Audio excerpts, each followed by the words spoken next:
আমরা সকলেই মনে করি যে আমাদের জীবনে কখনো কখনো কোনো না কোনো স্থানে প্রেম হয়েই থাকে। সেটা মাতা পিতার আর সন্তানের প্রেম হোক, জ্ঞানীর জ্ঞানের সাথে হোক, কোনো শিল্পীর নিজের শিল্পের সাথে হোক, ইত্যাদি ইত্যাদি।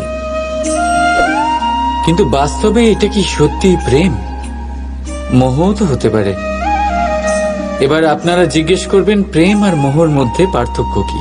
পার্থক্য হলো বন্ধনের। যা আপনাকে বাঁধে তা হলো মোহ, প্রেম নয়। প্রেম সেটাই যে আপনাকে মুক্ত করে উন্নয়নের দিকে পাঠায়। চলুন আপনাকে একটা উদাহরণ দিই। কিছু মাতা পিতা নিজের সন্তানকে কোনো অন্য নগরীতে পড়তে পাঠাতে পারেন না, নিজের সন্তানকে তার বন্ধুদের সাথে খেলতে দিতে পারেন না। চিন্তা করেন যে তাদের সন্তানের যাতে কষ্ট না হয়।